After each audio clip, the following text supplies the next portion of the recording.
Hello and a very warm welcome to all our visitors, to all referees that are joining right now our referee training for this year's seasons, for the first LEGO League season City Shaper. We are very happy that you're joining our referee training, and I want to say hello and welcome to Tim. Tim is our head referee for this season, and we both will show you this year's rules and also this year's missions on the first LEGO League field mat. Well, as every year, we have also this year a quiz for you. So there will be some objects made of Lego which are not originally made for this year's robot game. So you have to watch very closely to register these objects. And the question that we will give you at the end of this training is to be answered by you. The fastest 5 answers will win a prize from us. So don't forget to send the right solution for our question, but also your address, please. So, and this solution for our quiz you send please to info@handsontechnology.org. And this is the email address where you can also send questions during this referee training right now. And in our back office, our colleague Stephanie will read the questions to us, and then hopefully we can answer them to you today. Okay, so let's start to talk about the robot game. The robot game consists of that challenge set that we have set up on the table here. It is always set up on a table at the competition. This challenge set, the mat and all the models that belong to the mat is the same for all teams around the world for 1 year. So the teams have it at home, the kids practice with that mat, the kids know all the models, the kids know all the tasks, and they also, so they know what they will see at the competition. In the robot game, there will be an autonomous robot driving around on this mat and trying to solve different missions. What these missions are about in detail, we will come back to that later. But the robots always have 2.5 minutes to solve as many of those missions as they can. The 2.5 minutes start with an audio signal like a countdown or a beep, and then the time starts. The teams can start their robot. The robot tries to solve tasks. The teams can start the robot multiple times. The 2.5 minutes will be never stopped, and after the 2.5 minutes are over, the robot is stopped. At the tournament, there are always 2 of those tables standing next to each other, sharing this side of the table, the north side. This is called one robot game island.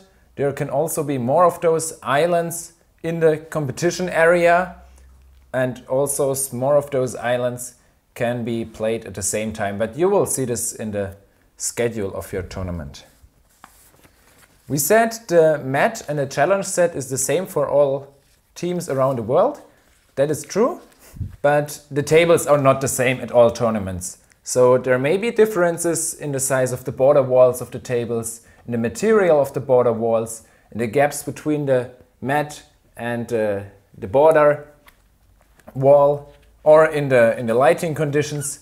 Good teams know that, and good teams are prepared for that. So their robot can handle those differences, but in fact, teams have to get along with that.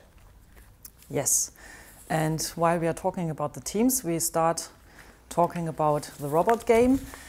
During the robot game, only 2 team members are allowed to get to the table.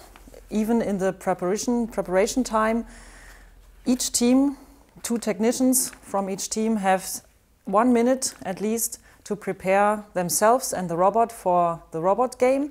So they bring their robot, all their equipment with them to the table, and then they can prepare it, and they can calibrate their sensors, they can calibrate their robot on each place on the field mat they want to. The team members, both the technicians who are allowed to get to the table, are not allowed to touch the models or to prepare them already.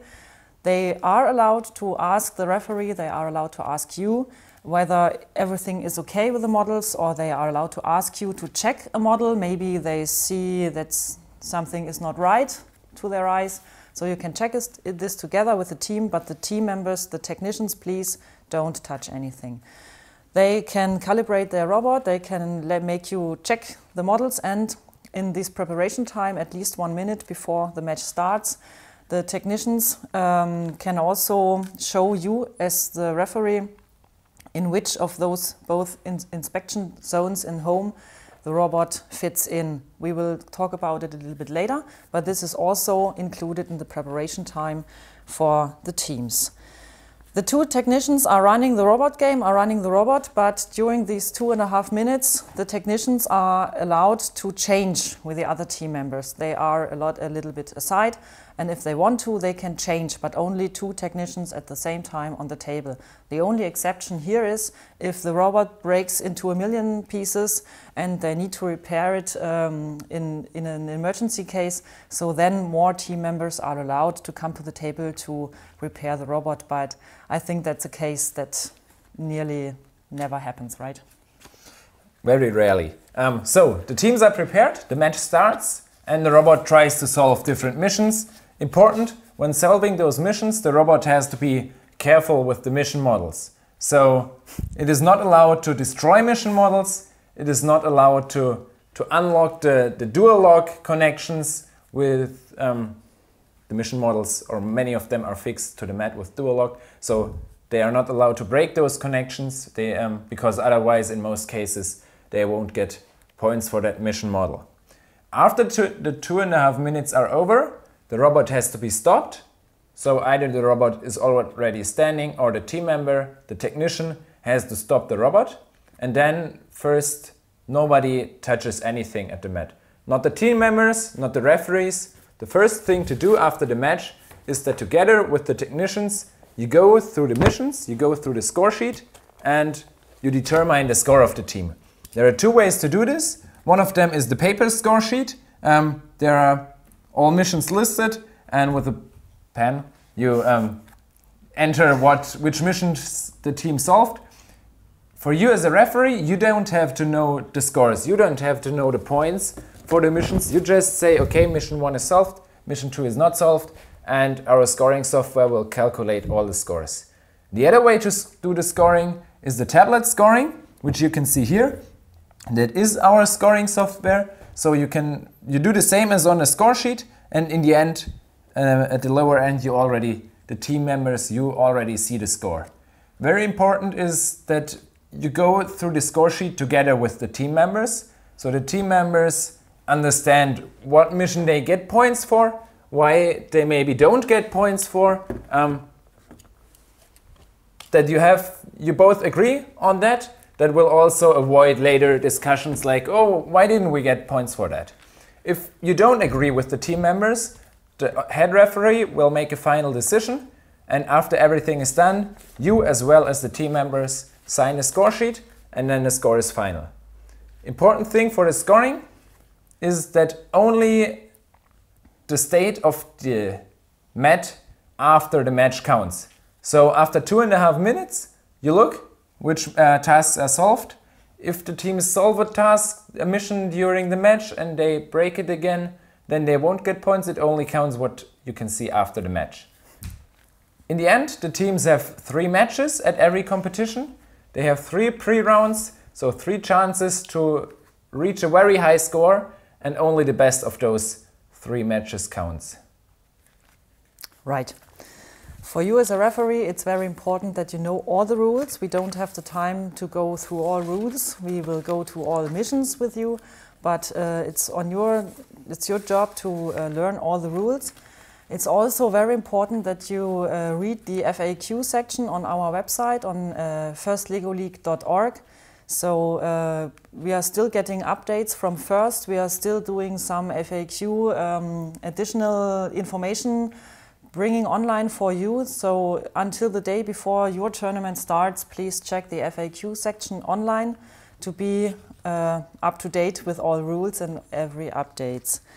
Yes, think about different situations that may happen during the match. Think about how you will react or how you are supposed to react due to the missions or to the rules, please do our referee test that we also have online. You get the link from your regional partner, or if you don't have the link from them, write an email to info@handsontechnology.org. Just in case, look at the referee sheet, get used to the software, ask questions, and yes, think about where will you be placed during the match. We suggest you that if you are 2 referees, bring 1 referee to this position like Tim is standing, because from there you can watch the home and the lounge area. And if you have 2 referees, the second referee can be placed here, just to have an overview over the field from this position. So you got everything in your view. What else can you do after you have read all the documents, you have read the challenge updates to prepare yourself for the tournament? You can meet up with the other referees from your tournament, meet up with referees from maybe other tournaments in your region, go through the missions together, have a look at the challenge set, and discuss maybe situations. How is it scored if something happens like that? That helps that all referees have the same knowledge base, and it also helps to avoid misunderstandings that maybe, if someone reads the rules and the missions alone, that may happen. At the day of the tournament, in the morning, you have the chance to compare the different tournament tables. So in most cases you have at least 2, sometimes even more tournament tables. You can compare the mission models from the different tables. If you have 4 mission models that ideally should look the same and you see differences, then it is very probably one of them is built wrong. So you check the mission models, that everything is set up correctly. There should be a referee meeting with the other referees, with the head referee, to discuss the latest challenge updates, to discuss maybe tricky situations. How should we rule about specific things that you expect to happen at the tournament? In the morning, there will be a test round where the teams come to your table and play 1 test match. The test match includes a countdown, it includes real rules, so penalties, scoring afterwards with the score sheet, so the teams get to know the conditions during the robot game, they get to know the procedure, and especially for the new teams and new referees, it helps to get into it, so everything is a bit less stressful at the real rounds in the afternoon. Between the different rounds, you should use the time to discuss with the other referees what happened in the last round. Were there any situations that were hard to judge? How did we judge it? So all tables, all referees have the same standard to rule with. And one more question we sent to you is, please be very kind to the kids. They are very nervous. They are probably more nervous than you are. Be happy, make jokes, ask them which mission is their favorite one, or if their robot has even a name, or wear a funny hat like Tim is doing it today for us. Just make a good atmosphere so that the kids are cool with the situation, are cool with you, and if you are in a good mood, then everything will be fine for the whole team, for the kids, and everybody will have a good day. Before we proceed with the robot game rules, one reminder: we explain many rules, we show many examples, but we don't show anything. We will not show you all the allowed materials that the teams can use for the robot game. So please read the challenge document, the engineering notebook. There are all detailed rules, and this video will not replace that.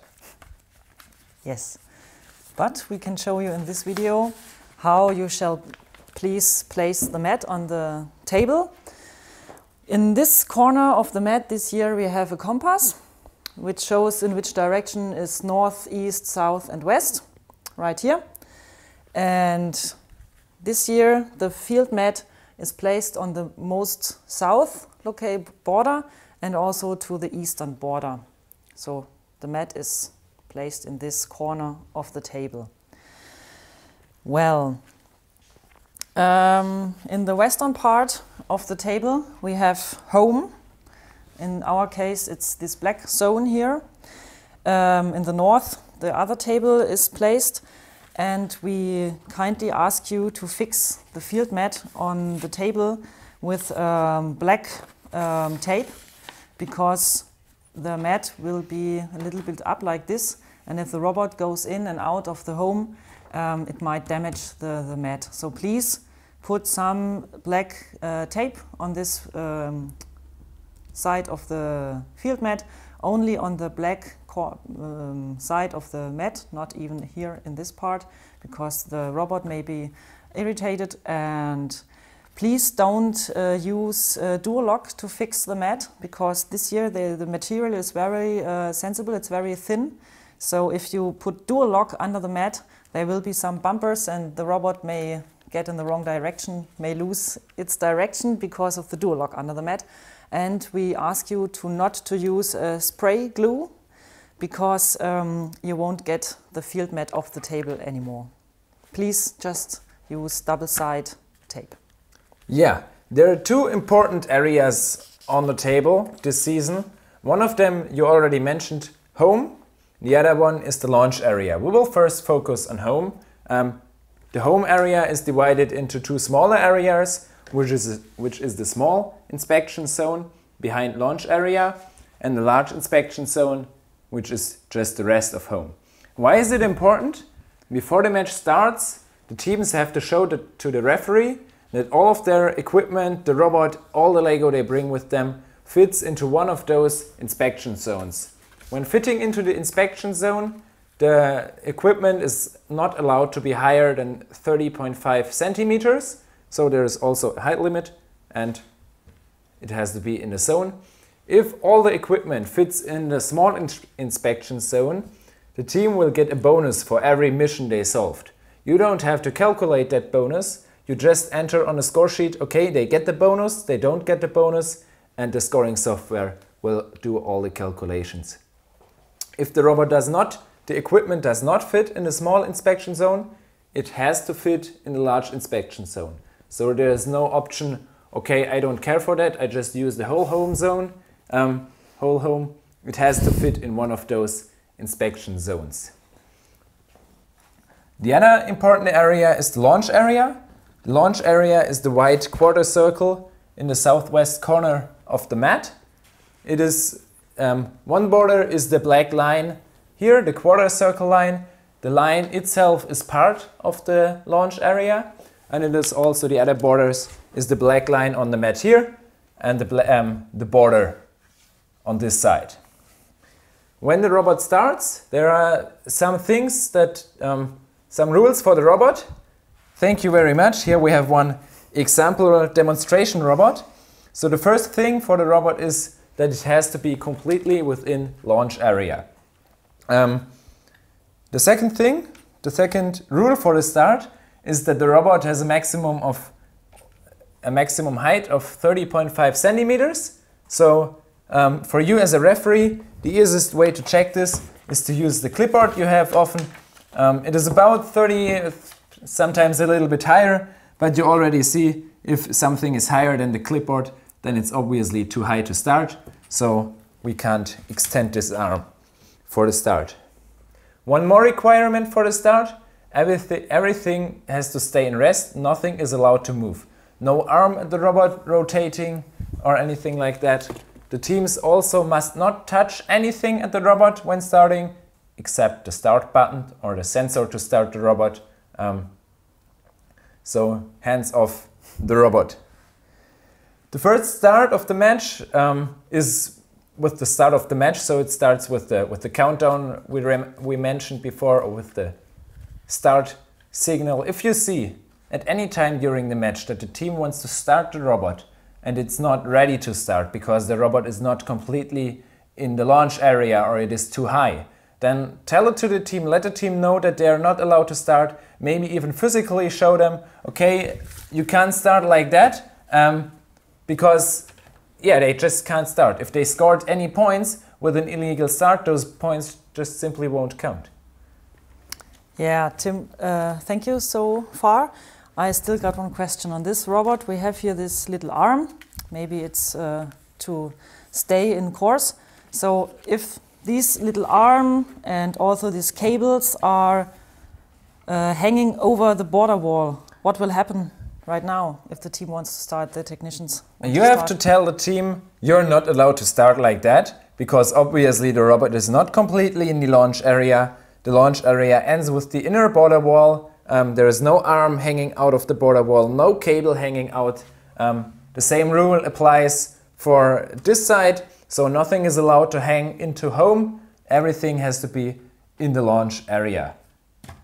Okay, and we were talking about the maximum height of the robot during start. So in this position we have seen it's okay.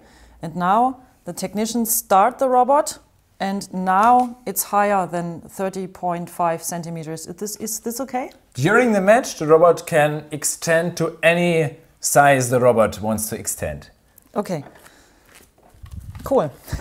So, our robot started. Our robot drove onto the mat. Our robot is in the match, and it's on the field mat. And now I'm a technician now, and I can see, oh no, I don't want to drive it to the bridge.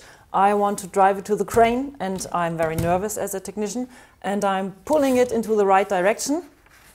That's not allowed. The team has interrupted the robot, so it has to take the robot back to the launch area, has to prepare it again for a new start, and in this case also one of the precision tokens is taken away from the field. We will talk about them later.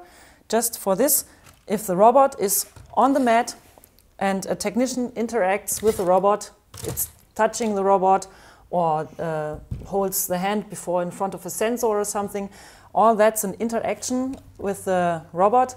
It has to be taken back into the launch area and has to be started for a new one more new time. So, what happens if the robot was just about to solve a mission and I say, I want to try it again, can you please put it to starting position? Now, if the robot has something made together with a model and it's now coming back and it's interrupted and brought back and the team says, oh, I want to try it again. No, hands off everything on the field. Every model stays as it is. They are only allowed to touch the robot. So, if the robot is started correctly in the launch area and it's going to drive on, and now I see, oh, it's the wrong direction, and it is interrupted in the start area, then the team can interrupt the robot and make a new start, and the team in this case doesn't lose a precision token. So if it's in this launch area, still completely in it, then you can also touch it and make a new start if you see something is wrong. Where else can I touch the robot legally without losing a precision token? I mean, it comes back and I want to rebuild something. Yes, if the robot is driving back in the home in home and it's completely in, like this, yeah, you see it here, it's completely in, then the technicians are allowed to touch the robot, to put a new tool on it, to restart, to make it ready for the next restart, which is always made from the launch area, please.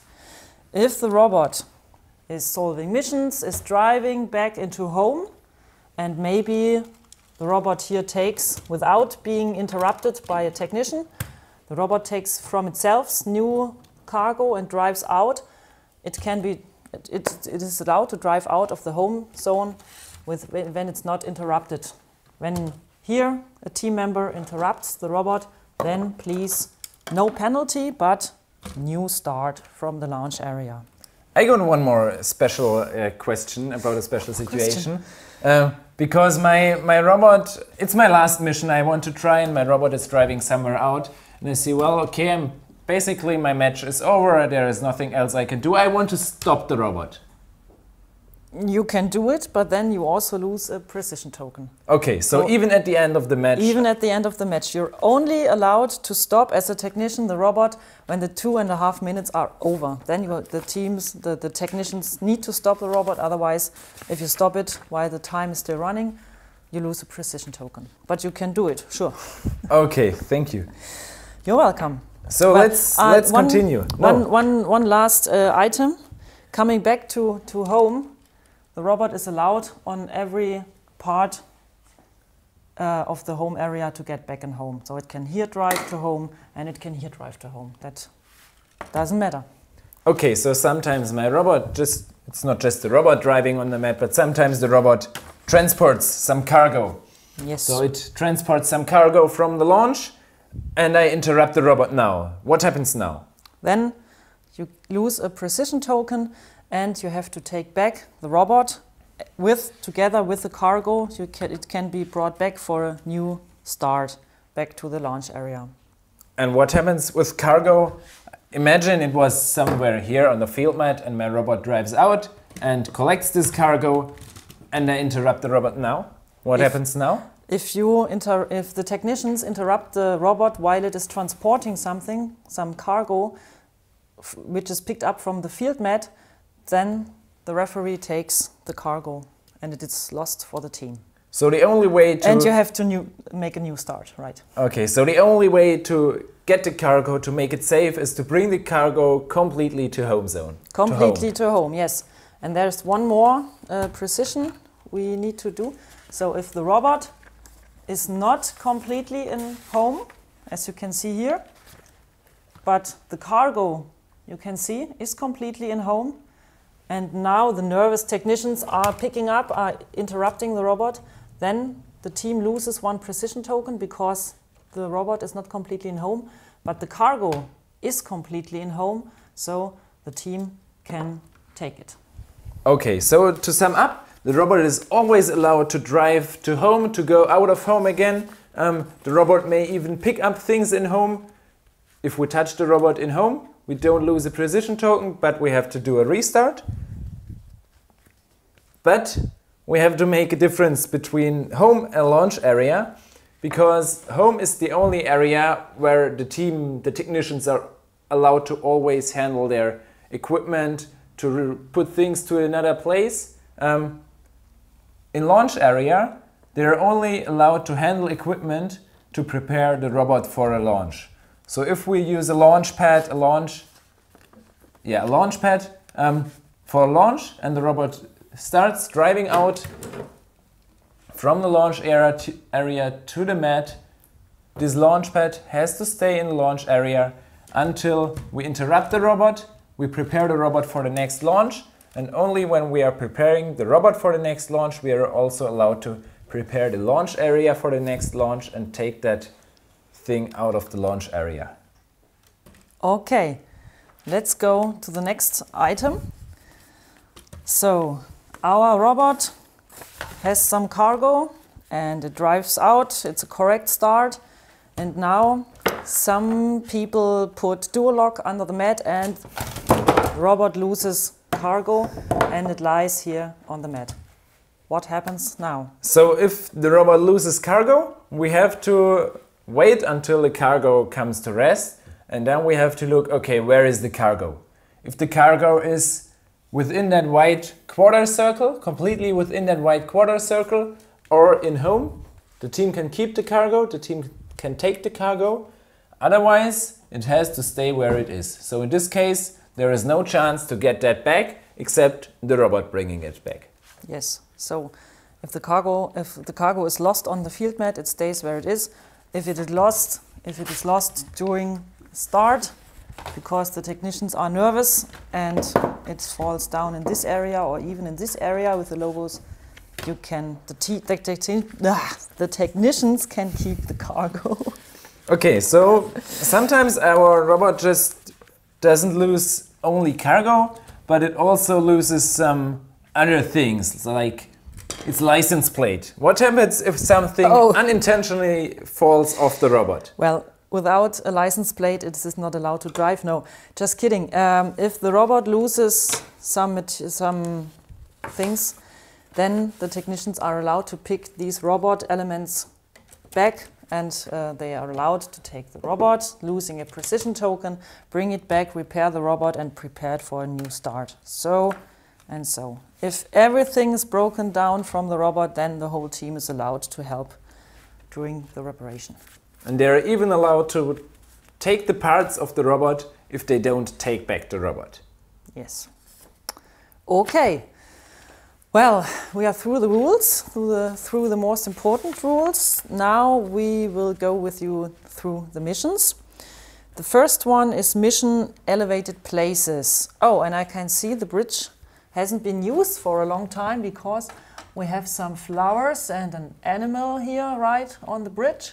And I think we can take this off the field because it's not part of it originally. And the scoring condition for the mission elevated places is that the robot and its whole weight is supported by the bridge. So 100% supported means that all of its weight is held and kept only by the bridge. So it can be like this, it can be like this on the bridge. It's not allowed to be like this because it's not only supported by the bridge, it's also supported by the field mat, by the table. And if this situation is fulfilled, then the robot can make even more points if it raises the flags like this maybe.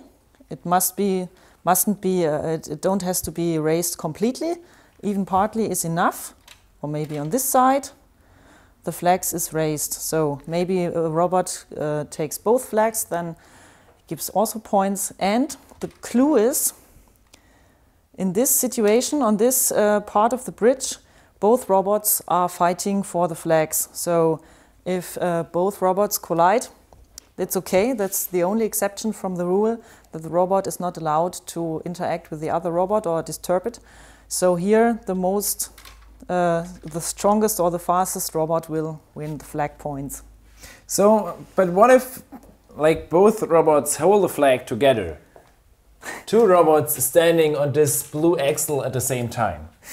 If this rare case really happens, then both robots gets the point. But if the robots are stapled on each other, only the lower robot gets the point because this robot is holding up the flags. But I think this might be more a theoretical question than a real question. Okay, thank you. So let's move on to the next mission.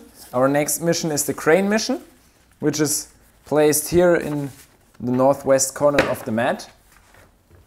It is set up with a blue unit hanging at the hook, at the gray hook. The hook pulled completely up and the crane turned clockwards, like here. The teams can score points by just lowering the blue unit. One way to lower the blue unit is to use this blue lever, but they don't have to use that lever. They get points as soon as the blue unit is significantly lowered. It doesn't matter at which distance. That is enough, but they can also lower it completely. Another way to score even more points is to place this blue unit on another blue unit. If the team tries to do that, this stack or the two units have to be independent. Independent means that there is no equipment touching the blue units. So no robot, no tools, nothing that the team brings to the table. It's just the blue units and maybe other mission models. And the third way, which scores the most points, is to place the lower of the blue units completely within the small blue circle. That means the inner of the circle and the blue line is also part of the blue circle. So 3 ways to score points with the crane mission. Well, okay. Let's go over to mission 3, the inspection drone. The inspection drone is placed right here on the mat. We have also some marks on the mat. Please note that in the construction rules, the construction rules are wrong. So we made an update that's official from first, how you have to build this inspection drone correctly. And it's placed on its marks. And the mission for the robot is to bring it up and hang it on this axle here at this side of the bridge. And if the inspection drone is hanging there, then the technicians or the whole team gets the points. Our next mission is about the bed. The bed is in home at the beginning of the match, so the teams can put it to any of their tools, to any part of their robot. And the bed has to be supported only by the brown branch of the tree.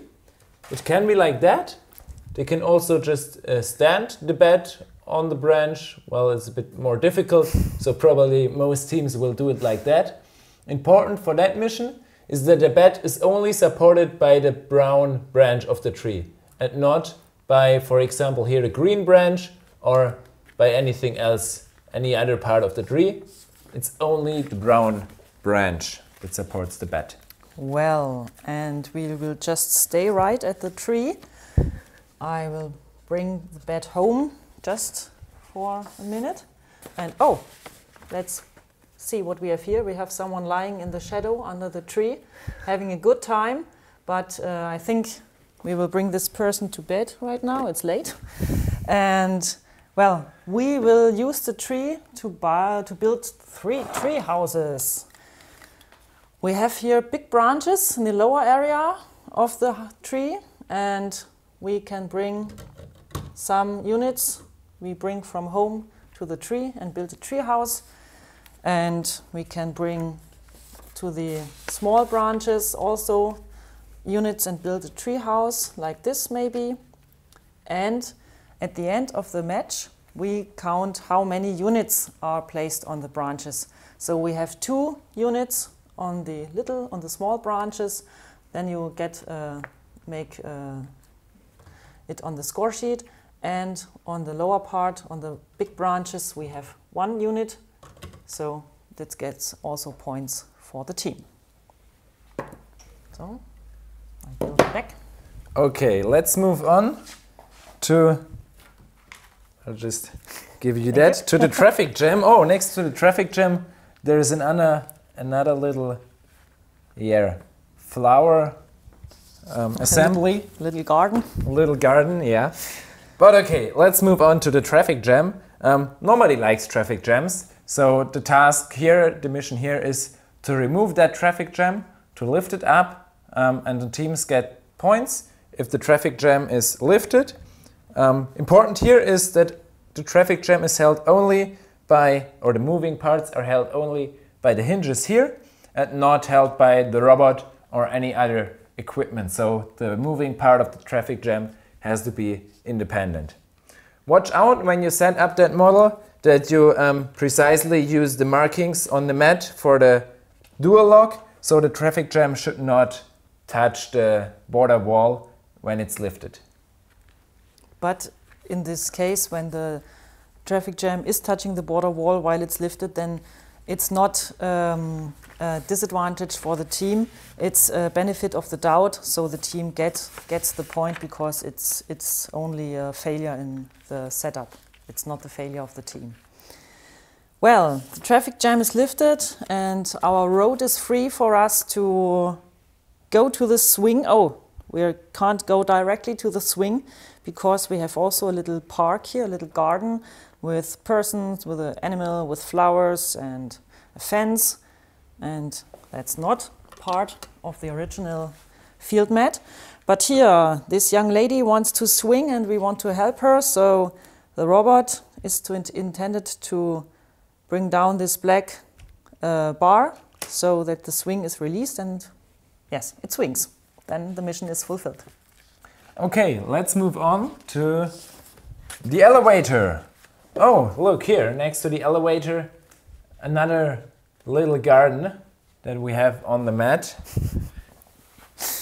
Lots of green in here. Yeah, it's the future of the cities. It's all about green cities nowadays. The elevator is set up with the blue car up. Very important, the blue car is up. There was also a challenge update about that.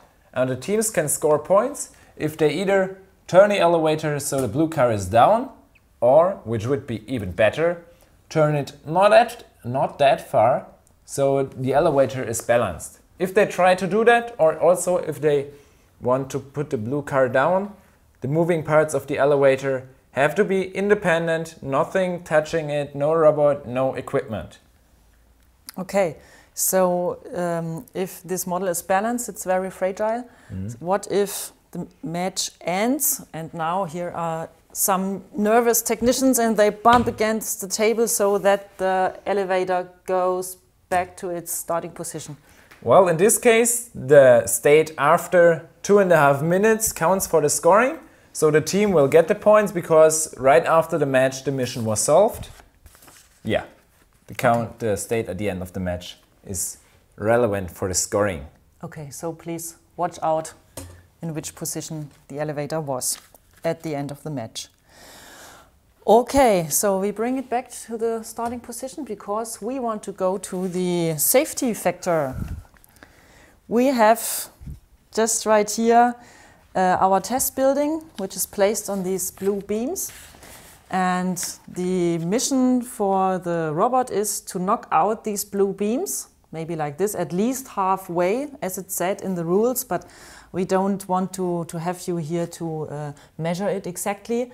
Just if they are knocked out, even like this, it's okay. You can knock it out, you can knock them out, but this test building has to be supported only by the blue beams. So if they all are down and the team or the robot manages to place this test building like this, that it's only supported by the blue beams, then all 6 of these beams count for scoring. Moving from one building to another building, we have this steel construction here, which consists of those pink purple tower elements, and your mission here is to just make it stand like that, but you all just saw it. If the robot uses too much power, the steel construction may flip back or also flip over to the other side. That is why it's very important here again. It has to stand independently without the robot or any equipment touching this tower. So we just had the case that here was used too much power, so the test building also moved again. But, well, no, I think it doesn't count yet. So you have to watch what is on the field mat after 2.5 minutes. It's very important, though. That's bad luck for the team. Well, we are going to build innovative architecture. In the field sets, in the packages the teams got, there were bags with white Lego bricks and some gray and some red bricks. And the innovation architecture model is, or the mission is just to build a model of it, which at least has 4 studs in one direction. I will show it. It has to look like this. 4 studs in at least one direction. So with this brick, well, the mission is fulfilled. We have an innovative architecture and it's brought by the team as material. It counts as equipment. It's brought in the home zone, in the home at the beginning of the match. And if the robot brings it to one circle and it is at least partly in a circle or full in a circle, completely in a circle, then the team gets points for it. So they're built out of those elements in bag 10, but there are quite a lot of elements in those bags. Do the teams really have to use all of them? No. You just have one of them? Yeah, just one of it. That's enough. It's 4 studs in one direction. Okay. So the conditions are matched. And what about the red and gray elements in that bag? They are allowed to use them. But if you have innovative architecture models with blue bricks or green bricks, then they don't count because there are only white and some red and some gray elements in the bags. Okay, so we just already talked about the circles that are here on the mat. Let's stay with the circles, but move from innovative architecture to, well, another way of architecture. We have quite a lot of those units within home. You can score points with the units in 2 ways. One of the ways is to put the unit into a color matching circle. So just like that, it is important that the unit is flat on the mat, not like that, and the unit has to be completely within the circle, including the colored line that surrounds the circle. So, points for a unit in a color matching circle. Okay. Oh, excuse me. And if it's also standing exactly on the line, it's also completely in. Yeah. We have a red circle on the field mat. We have also a 10th circle and a white circle. And here is already standing a unit, a white unit. So the team gets points for doing nothing. It's already there. That's cool. Watch out that it doesn't help you if you put two color matching units in a circle. We just count all the circles. So you get points for color matching unit in red circle, not for the 10 circle and for the white circle. Doesn't matter if it's 1, 2 or 3 units in the same circle. Here is another circle, the blue one, right next to the crane. The blue circle doesn't count for this mission 12. So not for a color matching circle and not for the next mission we will explain now. Because there is one more way to score points with those units, and that is by building stacks. Yeah. Yeah. Yeah. Let's build now some let's get creative and just stack as many units as the team wants to stack. The teams can score points with those stacks if the stack is standing at least partly in a circle. So this would be also okay. The color of the circle doesn't matter here. It can also be one of the black circles.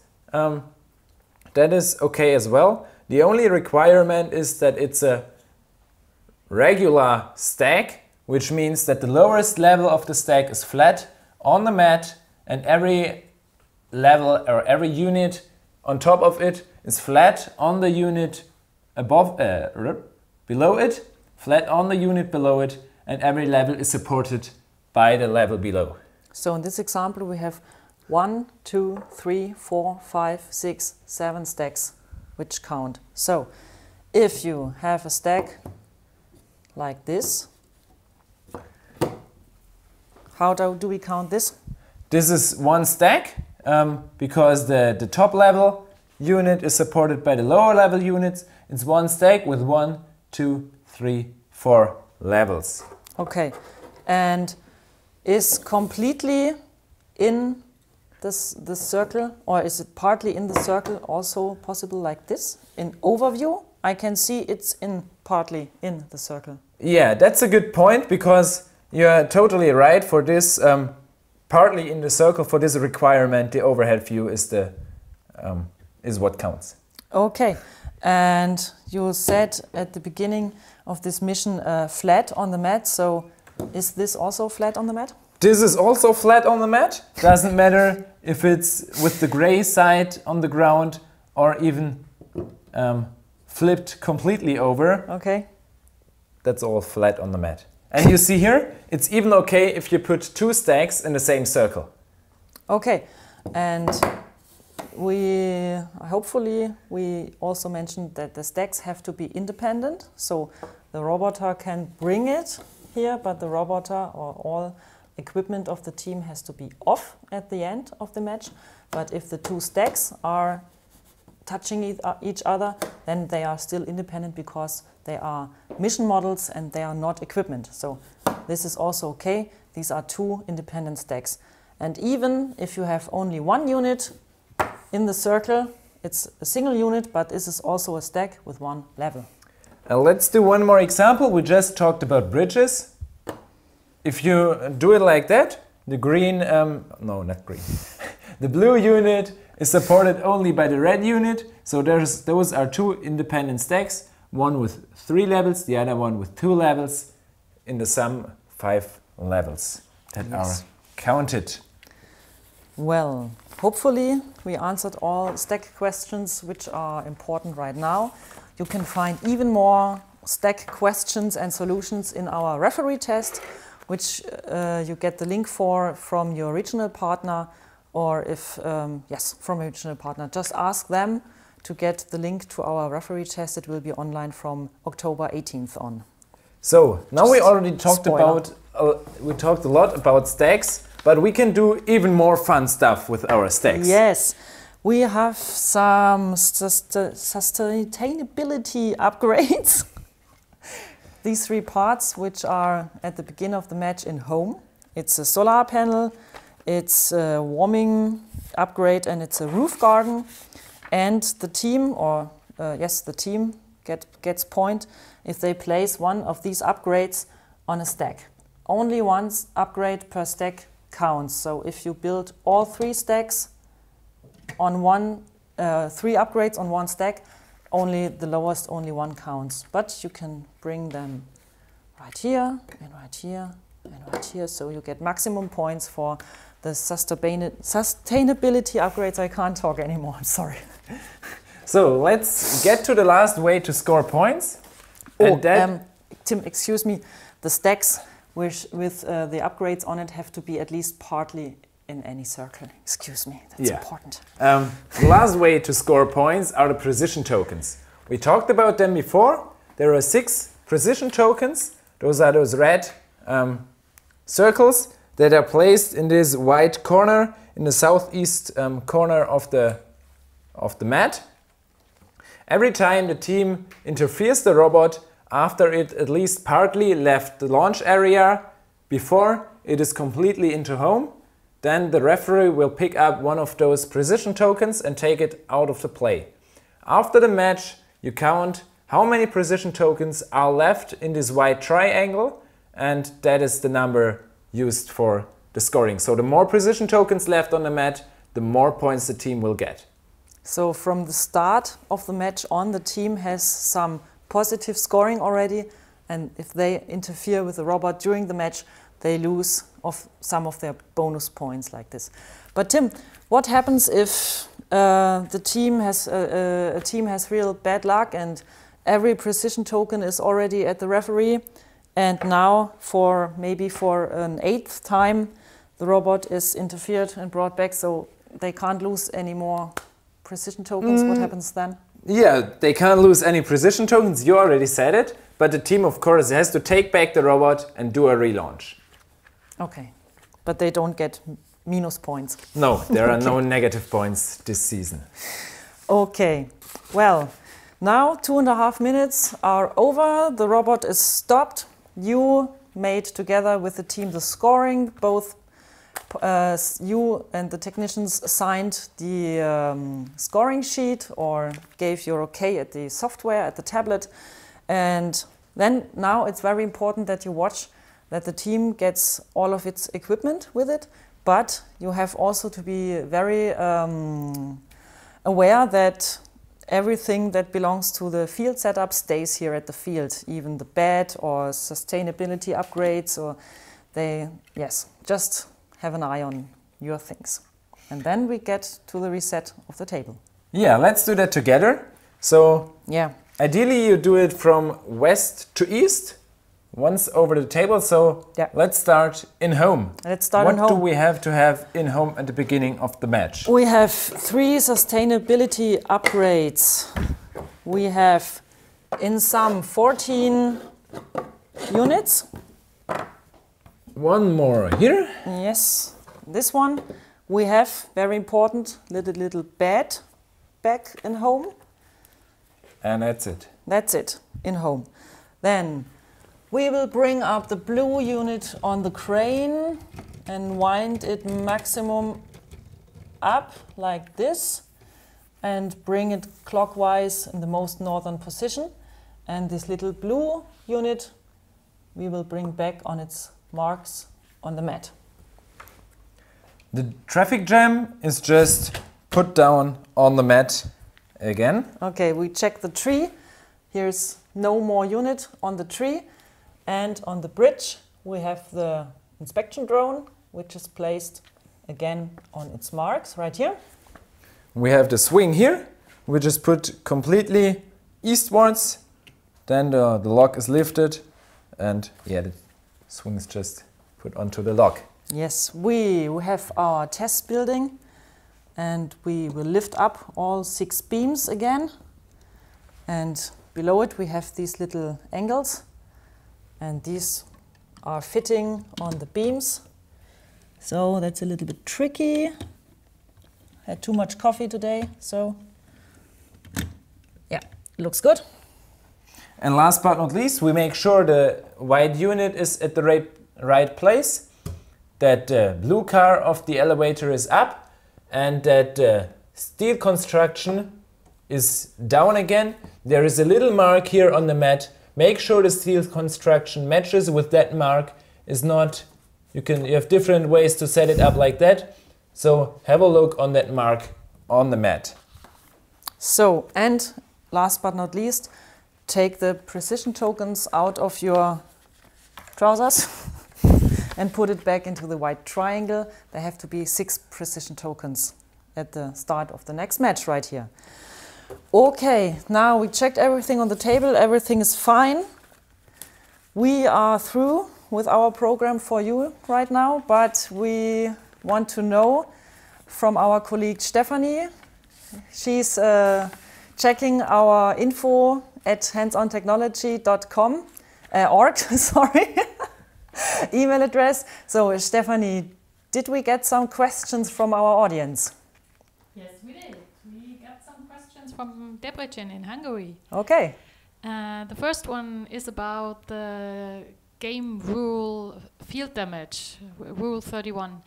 The field damage rule says that I can't get points if I take some action destroying other missions. So in the example the guys bring, what happens if I'm damaging one mission model to earn some space to solve another mission? Will I get points for the solved mission, or because of the damage I cannot earn the points?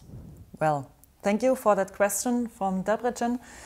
The last sentence is important. If you damage a model to solve another mission, to make it easier to solve it. To make it easier to solve it, then you don't get points for both missions. You are not allowed, never, the team or the technicians or the robot is allowed to destroy a mission model to get points. Okay, then we have another question about game rule number 12. The engineering notebook says about location, which is in this mission, if there are any circles with at least one color matching unit completely in and flat down on the mat, okay, and so on. What does flat down mean? Only the gray part of the model touching the mat, or is upside down also allowed, or if it's lying on the edge? Well, flat down means that either side of the unit is flat down on the mat. That can be the gray side, that can be any other side with windows, without windows. It can be even upside down, just not like that, for example, like you see it here in the video. And it seems that there have been some, that this has been unclear in Budapest and in other regions. They had a training, and there were many questions from coaches about this. Will there be an update on the FAQ page about this? Well, if there's a need for it, we will think about it. We will discuss it in our bureau and organization headquarters. But yes, if that's necessary to make an update, to make an FAQ about this, we will make it, because it's very important that all referees and that all teams have the information what is the right position to get points. Sure. Mm-hmm. And then we have a third one referring to what you've said before. They were asking that Tim told that starting aligning frames, they must stay in launch area until the interruption happens. But there's no junk penalty as there was in former years. A team could say the frame is junk, and can't they say that they can remove it any time? Or is it just allowed to remove the frame during the next launch sequence? The word junk is not defined anymore. So basically, junk does not exist. A team The only way a team can take back something from the mat is if it falls off the robot. But per definition, the robot is the intelligent brick, and anything connected by hand that should only be removed by hand. That is obviously not the case for a launch pad, because a launch pad is very obviously it's not connected to the robot and it's not supposed to be removed by hand only. So junk does not exist, the launch pad has to stay there. Also, junk penalties don't exist because there is no junk. Does that answer the question? I think so. I hope so. Yes. We have also an answer for this question in our FAQ section on our website. So if something helps the robot to launch, then this part of the equipment the team brought to this launch area to start the robot has to stay here until the next launch is prepared. Yeah, have a look in the FAQ section for the exact wording of that update, and I think that should already answer your question. Yes. Otherwise, write an email again to info@handsontechnology.org. Please. And we will precise it. Yes. Any more questions? No further questions at the moment. Okay. No more questions. Okay. So, now we're basically done with the referee training. We have a few recommendations for you as next steps. What else can you do to prepare for your tournament? The first thing, Chrissy already mentioned it, we have the online referee test. It will be released on October 18th. There are a lot of questions about the rules, about the missions, about scoring conditions, what happens if something happens. And we really recommend you to go through the test, answer all those questions, and if you successfully passed all the tests, you will also get a nice certificate. Yes. And one more, our question to you, please read the FAQ section on our website. If you have questions further, then please write an email to us. Yes. What about referee meeting? There should be a referee meeting at your regional or at any tournament. If there is not and you have questions, go to your head referee, ask him about it to make sure that your questions are answered. Yes. So let's go back to our quiz from the beginning. Yes, last but not least, now the question which you are waiting for almost an hour, I think, right now, is the most important thing of today. No, just kidding. The question for our quiz is, how many spiders have you seen in all our gardening upgrades here on this table today? How many spiders have you seen during this referee training? Send us an email, tell us the right number, and if you are right, and if you are on the fastest 5 persons giving us the right answer, give us your address, and then we will give you a very interesting, attractive present. Well, that's just almost the final call. Thank you very much for watching and listening us and sending your questions. If you want to be also referee at the semifinals, just send an email to info@handsontechnology.org. If you want to watch the Central Europe final in Offenburg in Germany next year, excuse me, in March, you are very welcome to join us, to see us, to visit us, to get in contact with us. And well, now it's time to say thank you very much to our colleague Stephanie, who made the email address today. Thank you very much, Stephanie. I would like to say thank you to the team of 3Motion TV. You're always fantastic in helping us with all the technique and the filming. And I would like to say thank you to you, Tim, that you came to Leipzig today and doing this training together with me. You're welcome. And I would like to thank you, all the referees all over Europe, that you help make these competitions run, that you help make FLL real for all the kids. Thank you very much, and have a good time, have a good tournament, have lots of fun at your tournaments, and until next year, bye-bye. Goodbye.